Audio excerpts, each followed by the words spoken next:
म्हणाला तेव्हा गीत झालं होतं जीवनाच्या हृदयाच्या न्याहाळीला. आणि तर खरंच हे विचार करण्यासारखी गोष्ट आहे की घडू एक एक क्षणामध्ये आपल्याला चमत्कार बघायला मिळतोय की हे जे हृदयाची दयाळी चालू आहे ती पर्टिक्युलर त्या स्पीडनेच चालू आहे. थोडीशी पण स्पीड वाढली तर आपल्याला दवाखान्यात पळावं लागेल, थोडीशी पण स्पीड कमी झाली तर दवाखान्यात पळावं लागेल. हे त्या कॉन्स्टंट स्पीडनी चालू आहे, हे पण काय चमत्कारापेक्षा कमी नाहीये. आपण सुखासुखी श्वास घेतोय आणि तो श्वास परत सोडतोय तेवढ्याच प्रमाणात, हे पण एक खूप मोठा चमत्कार आहे. कारण दासने बघितलं गेल्या वर्षी दासची बहीण कॅन्सरने वारली.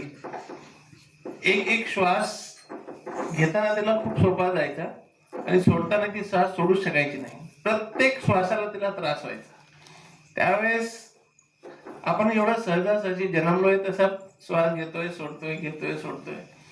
या निराकाराची किती कृपा आहे की सगळं एवढं, आणि आपण एवढे युज टू झालोय, आपल्याला त्याचं म्हणजे काही हेच नाही, भानच नाहीये की हे पण एक खूप मोठा चमत्कार आहे आपल्या आयुष्यात.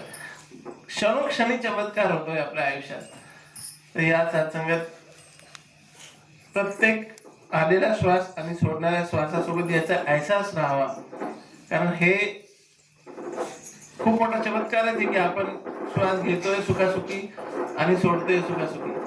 तर या सत्संगात याचा, म्हणून महापुरुष म्हणतात ना की प्रत्येक श्वासाला, प्रत्येक घडीला, प्रत्येक क्षणी याचा एहसास राहावा. आणि जेव्हा आपण याच्या एहसास मध्ये राहू तेव्हा आपल्याकडनं काही चुकीच्या गोष्टी होणार नाही, कोणाचं मन दुखवलं जाणार नाही, कोणाचा आपण निंदा करणार नाही. फक्त एक विचार करून बघूयात की आपण संगत मध्ये जेव्हा येतो तेव्हा आपल्याला याचा एहसास असतो. आणि जेव्हा याचा एहसास असतो त्यावेळेस आपल्याला एखाद्याच्या प्रती आपल्या मनात द्वेष जरी असेल, इथं आल्यानंतर आपण नाही आपलाच माणूस आहे, हा जर एहसास आपण बाहेर पण राहील आपल्याला, तर आपल्याला त्यावेळेस पण असंच वाटेल नाही नाही हा आपलाच माणूस आहे. हे दुनिया सगळी जग आपल्याला आपलंच वाटेल. आणि हेच आज सद्गुरू आपल्याकडनं अपेक्षा करतायत.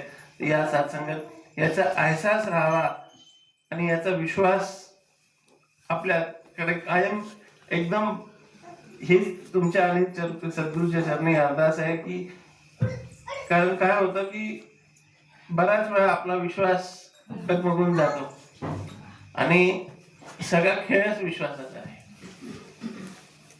आज